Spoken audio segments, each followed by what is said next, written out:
ଜୟ ଜଗନ୍ନାଥ ସାଙ୍ଗମାନେ। OPSC A S ସେକ୍ରେଟାରିଏଟ୍ର ମୋର ଆଜି ଟାର୍ଗେଟ୍ ଡେ 12। ତ ଆଜି ଟାର୍ଗେଟ୍ ଡେ 12ରେ ମୋର ଯାହା ବି ଟାର୍ଗେଟ୍ ଅଛି ମୁଁ ସେୟାର କରୁଛି। ତ ମ୍ୟାଥ୍ର ମୋର ପ୍ରଫିଟ୍ ଆଣ୍ଡ ଲସ୍ ଚାପ୍ଟରକୁ କମ୍ପ୍ଲିଟ୍ କଲା ପରେ ମିକ୍ସଚର୍ ଆଣ୍ଡ ଆଲିଗେସନ୍ ଚାପ୍ଟରଟା ମୁଁ କରୁଛି। ଦେନ୍ ଓଡ଼ିଆର ମୁଁ ସମ୍ବୋଧନ ପଦଟା କରିବି, କାହିଁକିନା ସମ୍ବନ୍ଧ ପଦଟା କାଲି ମୋର କମ୍ପ୍ଲିଟ୍ ହେଇଯାଇଥିଲା। ଦେନ୍ ଇଂଲିଶର ପ୍ରନାଉନ୍ ଯେଉଁ ଚାପ୍ଟରଟା ସେଇଟା କଣ୍ଟିନ୍ୟୁ ରହିବ।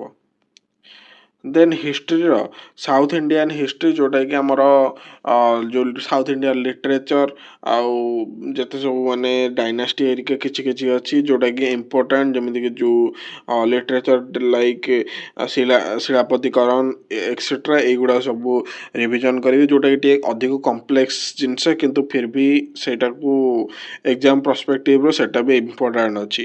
ଦେନ୍ ଜୋଗ୍ରାଫିର ଇଣ୍ଡିଆନ୍ ରିଭର ସିଷ୍ଟମ୍ ସେଇଟା କଣ୍ଟିନ୍ୟୁ ରହିବ। ଆଉ ପଲିଟିର ଦ ୟୁନିୟନ୍ ଚାପ୍ଟରଟା ବି କଣ୍ଟିନ୍ୟୁ ରହିବ, ଯେଉଁଟାକି ଗୋଟେ ବଡ଼ ଚାପ୍ଟରଟା।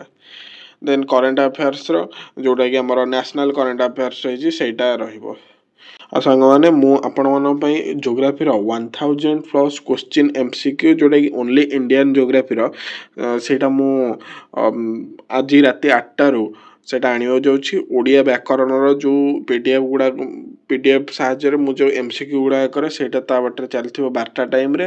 ତା ସହିତ ମୁଁ ଜୋଗ୍ରାଫିର ମାନେ ଇଣ୍ଡିଆନ୍ ଜୋଗ୍ରାଫିର ନିୟରଲି 25ରୁ 50ଟା କ୍ୱେଶ୍ଚିନ୍ ପର୍ ଡେ ମୁଁ ରାତି 8ଟାରେ ଆଣିବି ୱିଥ୍ ଡିଟେଲ୍ ଆନାଲିସିସ୍, ଯେଉଁଟାକି ଏକ୍ଜାମ୍ ପର୍ସପେକ୍ଟିଭ୍ରୁ ବହୁତ ହି ଇମ୍ପୋର୍ଟାଣ୍ଟ। କାହିଁକିନା ଗୋଟେ ଇୟର୍ ASO ଏକ୍ଜାମ୍ରେ ଇଭେନ୍ 20ଟା ଭଳିଆ କ୍ୱେଶ୍ଚିନ୍ ଓନ୍ଲି ଜୋଗ୍ରାଫିରୁ ଆସିଛି। ଆଉ ଅଲଗା ଏକ୍ଜାମ୍ରେ ବି ଜୋଗ୍ରାଫି ପଟକୁ ଅଧିକ ଡିଲ୍ଟେଡ୍ ହେଇକି କ୍ୱେଶ୍ଚିନ୍ ଗୁଡ଼ା ପଡ଼ୁଛି। ତ ଥ୍ୟାଙ୍କ ୟୁ ଭେରି ମଚ୍। ଜୟ ହିନ୍ଦ, ଜୟ ଭାରତ। ଯଦି ଭିଡ଼ିଓଟା ଭଲ ଲାଗିବ ଦେନ୍ ଲାଇକ୍, ସେୟାର ଆଣ୍ଡ ସବସ୍କ୍ରାଇବ୍ କରିବେ।